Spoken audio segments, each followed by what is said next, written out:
If you listen to as much music as I do, you'd probably notice that sometimes an album is released and it changes people's perspective on music. And in the 60s, there was a huge revolution led by artists like the Rolling Stones, David Bowie, Bob Dylan, Leonard Cohen, The Who, Pink Floyd, that changed the way that music was perceived not only by the fans but also by the media, seeing it more as an art form rather than just something to entertain. My name's Luna, and this is probably one of the hardest videos I've ever recorded because these two albums are extremely important for the history of music. We're talking about two of the most influential records ever and one of the most prolific examples of production, songwriting, and teamwork. Obviously, these two albums are nowhere near each other. You know, one is a pop album and the other is a psychedelic rock record. So how can you compare the two? Well, basically, we're going to see which album was more important, which album has the better songs, which album has the best quality, and based on that, we're going to decide which album is the best one. And before I go any further, please remember that this is only my personal opinion, so if you have your own, go ahead and leave it down below in the comments. If you've seen my channel before, you know that the Beatles is my favorite band of all time, so you may think that I'm being a little biased with this video, but I think you're going to be rather surprised with the conclusions I come up with in this video. Starting off with Pet Sounds, released in 1966, this album had two major influences. The first one being Revolver. Brian Wilson was fascinated by the idea of making an album that was not meant to be performed but just to be listened to, so he created a lot of the songs in this record not really thinking about how they were going to perform them live, which is the reason why many of these songs are incredibly difficult to replicate in the live versions. Actually, the live versions of many of Pet Sounds recordings are not really that good. And the wall of sound technique created by one of Brian's heroes, Phil Spector. These two things combined with Brian's dedication and ambition created one of the most prolific production works ever made in music, and one of the most complicated ones too, because we're talking about 1966. There's not as much technology as there is now, so a lot of the things that Brian Wilson was doing at the time was almost impossible to do with by most producers in the 60s. So that's one of the main reasons why this album is so praised. It's not only really the music, it's the ideas, the way that the band recorded the album, and obviously how Brian put everything together. It's truly an amazing work, and one of the main reasons why this album is so praised as well, it's because of the harmonies on the record. Obviously, harmonies were already a thing in music since the 40s and even before that, I believe, but the thing is that they were never as complicated and as perfected as Brian Wilson's harmonies. The beauty of every single melody on this record and the way they're put together, especially in tracks like God Only Knows, Sloop John B, Caroline is a perfect example of a beautiful harmony made. For a lot of people, Brian Wilson was the first one to use this sort of harmonies, you know, this complex harmonies created by a whole bunch of layers of vocals. And even though that's not true, he's definitely the one that perfected it and the one that showed how to use them properly. And that also applies to the music, because the music of Pet Sounds is almost impossible to tell how many instruments are included in a single track. There's so much going on in every single one of the songs. Sometimes it's a little bit more, you know, minimalistic. For example, in tracks like Wouldn't It Be Nice or God Only Knows, you can kind of tell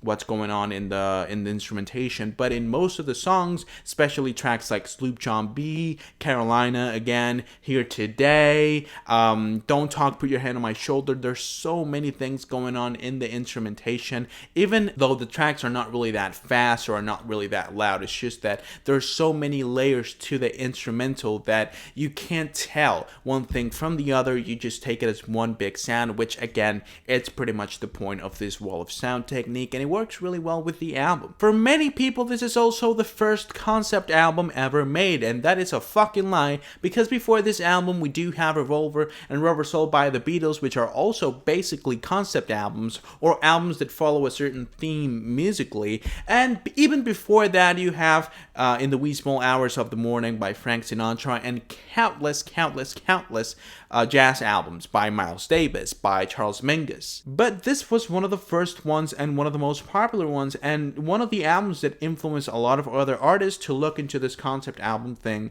and go for it, basically. So yes, it counts as one of the first concept albums ever made, but not the first one. grow up. This is the first time that someone played so much with pop music. You know, often when there was a huge revolution in music, was a whole different genre. Instead, this is just the same genre but used in a different way, which is another reason why this album is so praised. You know, I'm pretty sure a lot of people listen to that album today and don't think there's that much, you know, don't think there's anything special with this record, but back in the day, nothing sounded like Pet Sounds, and I think I can't stretch this enough. Nothing, absolutely nothing sounded like Pet Sounds back then. You can listen to thousands of albums released in the 60s, believe me, I have, and nothing sounded like Pet Sounds. With that being said, why don't we go ahead and check out the other side of the coin? We're talking about Sgt. Pepper's, released in 1967. This album was a consequence of the band's idea to not tour anymore. After Revolver, they noticed that they were able to be more creative and they had more freedom in the studio if they weren't constantly thinking about how they could play the songs live. I've said before in this video how Brian Wilson was influenced by Revolver to create Pet Sounds, but the thing is that Sgt. Pepper's was also largely influenced by Pet Sounds. Paul McCartney has stated multiple times how fascinated he was with this record. Ringo Starr has said a lot of things too about Pet Sounds, and I think that it's safe to say that this album had a major part when it comes to influencing the Beatles to make Sgt. Pepper's. The thing is that Sgt. Pepper's was basically an attempt to overthrow Pet Sounds as the best concept album. I think the band really liked what they did in Revolver and decided to take this whole concept album idea and bring it up a notch by not only changing their music but also changing their own identities and personalities and use that to make music, which is basically how Sgt. Pepper's came into play. The band decided to try out this new material, creating two songs, Penny Lane and Strawberry Fields Forever, being one of the greatest singles ever released in the history of music, if not the best. This fucking single is amazing. And actually, to the band's surprise, it didn't actually reach #1. But the band was really into the idea of this alter ego, so they decided to finish Sgt. Pepper's. There's a lot of complications that came with the album and, you know, with the recordings of the record, but we're not going to focus on those in this video. If you want me to talk about that, I can make another video about it, you know, but I want to focus on the music now. And the thing is that Sgt. Pepper's is one of the greatest albums of all time. A lot of people say the album is overrated, but there's no fucking way.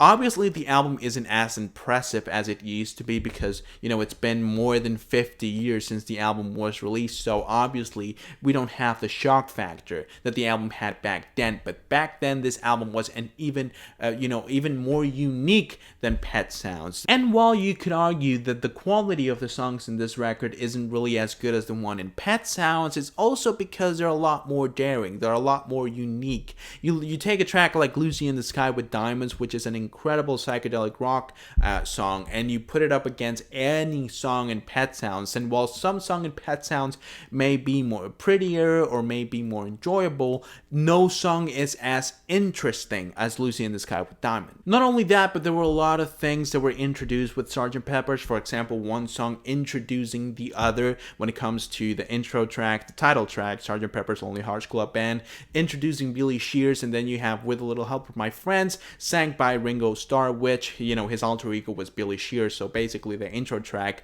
introduced the next track, which was something that wasn't really seen in music at the time. Another thing about Sgt. Pepper's is that it's pretty much a boiling pot of a lot of different genres, but because they follow a certain concept, or at least a certain color in terms of like the musical aspect, I think it all plays into the album really well. For example, the track With and Without You, this Indian music that George Harrison was so obsessed with at the time, plays really well into the album, although it offers something completely different. The same thing with John creating songs like Good Morning, or with the benefit for the benefit of Mr. Kite, songs that are so weird and so different from everything that John was doing at the time. You see the songs from Revolver and then you compare it to the songs here, and it's almost hard to believe that it's only been that there's been only a few months. Then you have Paul McCartney making some really elegant and also cute songs with tracks like Fixing a Hole, Getting Better, Lovely Rita, which is one of my favorite Beatles songs ever, When I'm 64,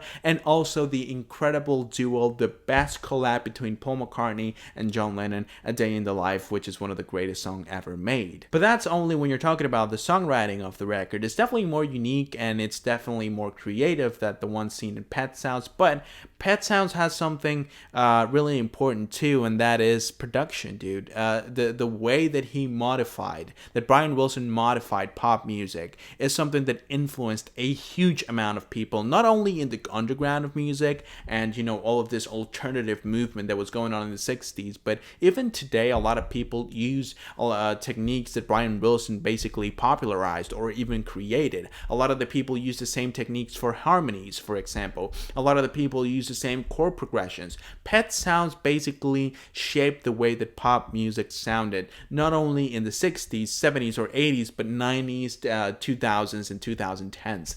Pet Sounds is, in my opinion, the most influential record of all time. And that comes from someone that has listened to fucking thousands of albums, that have read a lot of articles about different records, about how, maybe David Bowie changed the way that people performed and Bob Dylan changed the way that people wrote music. But no other album has influenced, music as much as Pet Sounds has, in my opinion. If you listen to every piece of music after Pet Sounds, you can see little elements of it.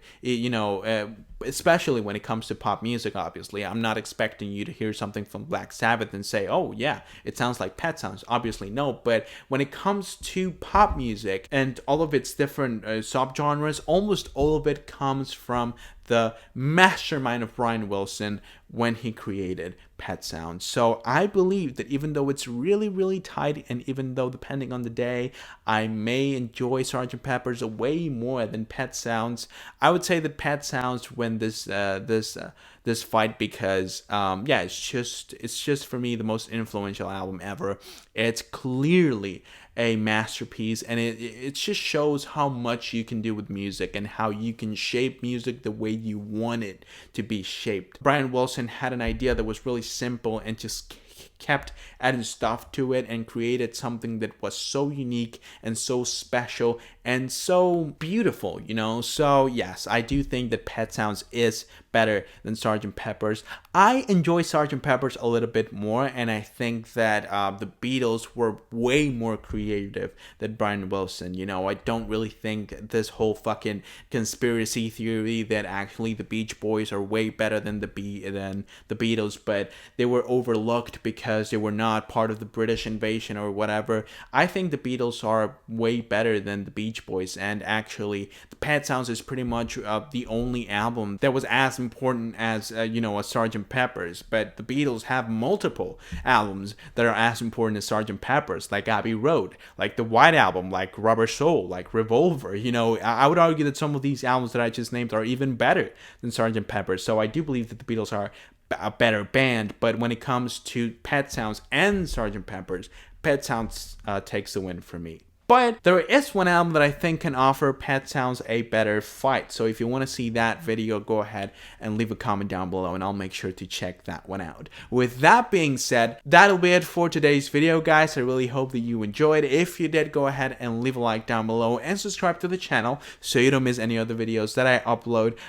This video was really difficult to make, okay? It took a lot for me to decide which album I like the most. It's a really tight one, depending on the day. And if you ask me like a year ago, I would say that Sgt. Pepper's was better and was more influential, but honestly, after listening to a lot more music, I can definitely tell how Pet Sounds was more important overall. So yeah, but again, this was only my opinion. I want to see yours down below. Let me know, which album do you think is better? Is it Pet Sounds or is it Sgt. Pepper's? And also try to explain what the fuck you're saying down below. Some people just comment, no, what the fuck is wrong with you? Sgt. Pepper's is way better. I hope you get cancer, and don't even explain explain themselves. Like, why do you think that Sgt. Pepper's is better?